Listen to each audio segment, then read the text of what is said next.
வணக்கம் விவேஸ். இன்றைக்கி ஒரு சூப்பரான இடத்த பற்றி பார்க்க போகிறோம். நாம் வாழ்கிற இந்த பூமி வந்து சொர்க்கம் தான் அப்படின்னு சொல்கிறதுக்கு ஆதாரமாக சில இடங்களை நம்ம சொல்லலாம். அதில் முக்கியமான ஒரு இடம் தான் மாலத்தீவுகள். பூமியோட தேவலோகம் அப்படின்னே சொல்லலாம். அந்த அளவுக்கு நம்ம மனசை கொள்ளையடிச்சிட்டு போயிடும் இந்த மாலத்தீவுகள். நம்ம நாட்டில் இருக்கவங்களும் சரி, வெளிநாட்டில் இருக்கவங்களும் சரி, வாழ்க்கையில் ஒரு தடவையாவது இந்த மாலத்தீவுகளுக்கு போயிடணும் அப்படின்றத ஒரு லட்சியமாகவே வச்சுருப்பாங்க. வாழ்க்கையில் நம்ம பார்க்காத பல அதிசயமான இயற்கை அழகுகளை இங்கே நம்ம பார்க்க முடியும். ஆழம் அதிகமாக இல்லாமல் கண்ணாடி மாதிரி இருக்க கடல் நீரும், அதுக்கு மேலே சகல வசதிகளும் கொண்ட ரெசார்ட்டுகளும் இதெல்லாம் வந்து இங்கே மாலத்தீவுகளில் நம்ம பார்க்கலாம். இந்த மாலத்தீவுக்கு நம்ம எப்படி போகணும், இங்கே என்னெல்லாம் இருக்குது, இங்கே போகிறதுக்கு எவ்வளோ செலவாகும் அப்படின்ற முழு தகவல்களையும் இப்போ நம்ம பார்ப்போம்.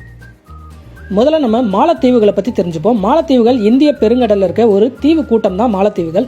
இந்த மாலத்தீவுகளில் 1200 தீவுகளுக்கு மேலே இருக்குது. சின்ன சின்ன தீவுகளாக தான் இருக்கும். அது வந்து 1.5 கிலோமீட்டர் 2 கிலோமீட்டர் சுற்றளவில் இருக்க நிறைய தீவுகள் இருக்கும். ஆனால் இந்த 1200 தீவுகளில் வெறும் 200 தீவுகளில் தான் மக்கள் வந்து வசிக்கிறாங்க.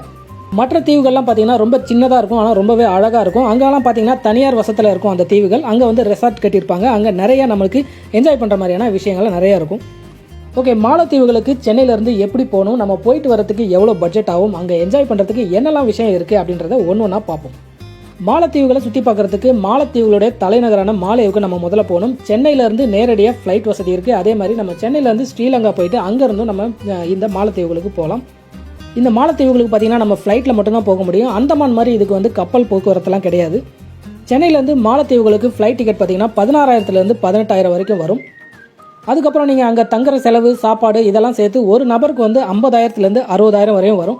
இது வந்து நீங்கள் எந்த மாதிரியான ரிசார்ட் எடுக்கிறீங்க அந்த மாதிரி உங்களோட பட்ஜெட்டை பொறுத்து அதிகமாகும். ஒரு மினிமமான மீடியம் பட்ஜெட்டில் நம்ம போயிட்டு வரணும்னா கண்டிப்பாக ஒரு நபருக்கு 50 60 வரைக்கும் வரும். அதுக்கு மேலே நீங்கள் எந்த அளவுக்கு நீங்கள் செலவு பண்ண முடியுமோ அது மாதிரி உங்களோட பட்ஜெட்டை நீங்கள் மாற்றிக்கலாம். இந்த மாலத்தீவில் நீங்கள் சுற்றுலா போயிட்டு வரணும்னா கண்டிப்பாக ஒரு 3 நாளாவது நீங்கள் அங்கே தங்கினீங்கன்னா தான் ஓரளவுக்கு நல்லா சுற்றி பார்க்க முடியும். இந்த மாலத்தீவுகளுக்கு சுற்றுலா போகிறவங்க பார்த்தீங்கன்னா பெரும்பாலும் ஹனிமூன் போகிறவங்க தான் நிறையா இருப்பாங்க. அதுக்கப்புறம் பார்த்தீங்கன்னா ஃப்ரெண்ட்ஸோட, அதுக்கப்புறம் தான் ஃபேமிலியோட போகிறவங்க இருப்பாங்க. மாலத்தீவு சுற்றுலா அப்படின்னாவே இங்கே இருக்க அழகான தீவுகளை சுற்றி பார்க்குறதும், அதே மாதிரி இங்கே இருக்க ரெசார்ட்டில் தங்கி சகல வசதிகளும் அனுபவிக்கிறது தான் மாலத்தீவு சுற்றுலாவே. இது மட்டும் இல்லாமல் இங்கே ஸ்கூபா டைவிங் இருக்குது. அதாவது கடலுக்குள்ளே போய் நம்ம இந்த மீன்களெல்லாம் பார்க்கலாம், அந்த மாதிரியான இருக்குது. அது இல்லாமல் வாட்டர் ஸ்போர்ட்ஸ், நம்ம போட்டில் போகிறது, அந்த மாதிரியான விஷயங்களும் இங்கே இருக்குது. நீங்கள் பார்த்துட்டு இருக்க இந்த ரெசார்ட் பார்த்தீங்கன்னா கடற்கரையிலே இருக்கும். கடலுக்கு நடுவில் இல்லாமல் கடற்கரையில் இருக்கும். இது வந்து கொஞ்சம் மினிமம் பட்ஜெட்டில் இருக்கவங்க தங்கிறதுக்கான ஒரு சூப்பரான இடம். கடலுக்கு நடுவில் இருக்க ரெசார்ட்டில் நம்ம தங்கணும் அப்படின்னா இதோட பட்ஜெட் கொஞ்சம் அதிகமாகும். அது மினிமமே பார்த்தீங்கன்னா 25,000 ரூபா, அதுக்கு மேலே 1,00,000 ரூபா வரைக்கும் கூட இருக்குது. அது வந்து நைட்டில் நம்ம ஸ்டே பண்ணுறது. நம்ம அந்த மாதிரி நம்ம இருப்போம், இல்லை நாங்கள் வந்து பகலில் மட்டும் போகணும் அப்படின்னாலும் போகலாம். டே பாஸ் அப்படின்னு ஒன்று இருக்குது. அதில் வந்து நம்ம பகலில் மட்டும் அந்த ரெசார்ட்டில் தங்கி, கடலுக்கு நடுவில் இருக்க ரெசார்ட்டில் தங்கி, அங்கே இருக்க ரெசார்ட்லேருந்து மேலேருந்து சர்க்கிட் வந்து தண்ணியில் குதிக்கலாம், அங்கே விளையாடலாம், நல்லா என்ஜாய் பண்ணலாம். அந்த டே பாஸ்க்கு பார்த்தீங்கன்னா 8,000 12,000 அதுக்கு மேலேயும் இருக்குது. அந்த ரெசார்ட்டை பொறுத்து அந்த ரேட் மாறும். லோ பட்ஜெட்டில் போகிறவங்க இந்த மாதிரி பகலில் போய் அந்த ரெசார்ட்டில் தங்கி நம்ம என்ஜாய் பண்ணலாம். அதுக்கப்புறமா மாலத்தீவுகளை சுற்றி பார்க்குற இடம் அப்படின்னு பார்த்தீங்கன்னா இங்கே இருக்க சின்ன சின்ன தீவுகளில் இருக்க கிராமங்கள் தான் ரொம்ப அழகாகவே இருக்கும். அந்த கிராம மக்களுடைய வாழ்க்கையும் நம்ம பார்க்கலாம். அந்த மாதிரி கிராமங்களையும் தீவுகளையும் சுற்றி பார்க்குறதுக்கு நம்ம தங்கியிருக்க ரெசார்ட்லேயே சொன்னீங்கன்னா அவங்க வந்து நம்மளுக்கான போட்டை வந்து ஏற்பாடு பண்ணி தருவாங்க. அதுக்கப்புறமா மாலத்தீவுகளில் பார்க்க வேண்டியது ஆள் நடமாட்டமே இல்லாத குட்டி தீவுகள். இது பார்த்தீங்கன்னா 20 அடியிலேருந்து 100 அடி வரையும் சுற்றளவு இருக்க சின்ன சின்ன தீவுகளாக இருக்கும். இந்த இடத்தெல்லாம் பார்த்தீங்கன்னா ரொம்பவே அழகாக இருக்கும். இங்கெல்லாம் நம்ம போய் நம்ம போட்டில் போய் இந்த தீவுகளெல்லாம் நம்ம பார்க்கலாம். மாலத்தீவுகளுக்கு நம்ம இந்தியாவில் வந்து சுற்றுலா போகிறவங்க பார்த்தீங்கன்னா பெரும்பாலும் ஹனிமூன் போகிறவங்க தான். அதுவும் பார்த்தீங்கன்னா நம்ம சென்னையில் இருந்தும் மும்பையில் இருந்தும் தான் நிறைய பேர் இந்த மாலத்தீவுகளுக்கு சுற்றுலா போகிறாங்க. ஓகே, மாலத்தீவு சுற்றுலாவை பற்றின முக்கியமான சில விஷயங்களை பற்றி இப்போ நம்ம பார்ப்போம். மாலத்தீவுகள் ஒரு இஸ்லாமிக் கண்ட்ரி அப்படின்றதுனால அங்கே வந்து ஆல்கஹாலுக்குலாம் அலௌடு கிடையாது. அதாவது மாலத்தீவு சிட்டியில் வந்து ஆல்கஹால்லாம் நம்ம எதுவும் யூஸ் பண்ண முடியாது. ஆனால் நம்ம தங்கியிருக்க ரெசார்ட்லலாம் வந்து அதுக்கு அனுமதி தராங்க. அதனால் அந்த மாதிரியான பொருட்களெல்லாம் நம்ம எடுத்துகிட்டு போகக்கூடாது.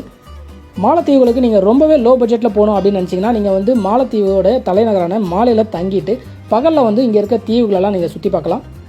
அங்கே இருக்க தீவுகளெல்லாம் நீங்கள் சுற்றி பார்க்குறதுக்கு, போட்டில் போகிறதுக்கு, சாப்பாடுக்கு, இந்த மாதிரி எல்லாத்தையும் சேர்த்த டூரிஸ்ட் பேக்கேஜோடைய அங்கே உங்கள் ஹோட்டல்லே அரேஞ்ச் பண்ணி தர மாதிரியான ஒரு விஷயங்களும் அங்கே நிறைய இருக்குது. அதே மாதிரி நீங்கள் வெளியே வந்தீங்கன்னா நிறைய டூரிஸ்ட் கைடெலாம் இருப்பாங்க. அவங்களும் அந்த மாதிரியான விஷயங்களை நம்மளுக்கு அரேஞ்ச் பண்ணி தருவாங்க. இந்த மாதிரி போகிறது நம்மளுக்கு உண்மையாகவே பணத்தை ரொம்பவே மிச்சப்படுத்தும். அப்படி இல்லைனா நம்ம சென்னையிலேருந்தே நம்ம வந்து டூரிஸ்ட் பேக்கேஜோட போகிறதும் நம்மளுக்கு நிறையவே பணத்தை மிச்சப்படுத்தும். நீங்கள் தனியாக போய் அப்படி சுற்றி பார்க்குறப்ப கண்டிப்பாக செலவுகள் கொஞ்சம் நிறையா தான் ஆகும். இதுவே நீங்கள் ஒரு தனி தீவில் இருக்க காஸ்ட்லியான ரெசார்ட்டில் தங்கணும் அப்படின்னு நினச்சிங்கன்னா ஒரு 4 நாளுக்கு முன்னாடியே அவங்களோட வெப்சைட்டில் போய் நம்ம புக் பண்ணணும். அது மாதிரி நீங்கள் புக் பண்ணிங்கன்னா அவங்க ஏர்போர்ட்டில் வந்து உங்களை பிக்கப் பண்ணிகிட்டே போயிடுவாங்க. மற்றபடி ஆக்டிவிட்டீஸ்லாம் அவங்களே உங்களுக்கு கொடுத்துருவாங்க. நம்ம அந்த எல்லாமே அந்த பேக்கேஜுக்குள்ளேயே வந்துடும். ஓகே ஃப்ரெண்ட்ஸ், மாலத்தீவுகளை பற்றின இந்த வீடியோ உங்களுக்கு பிடிச்சிருக்குன்னு நினைக்கிறேன். நீங்கள் மாலத்தீவுகளுக்கு போயிருந்தீங்கன்னா அந்த அனுபவத்தை ஷேர் பண்ணுங்கள், எல்லோரும் தெரிஞ்சுக்கிட்டோம். தேங்க்ஸ் ஃபார் வாட்சிங்.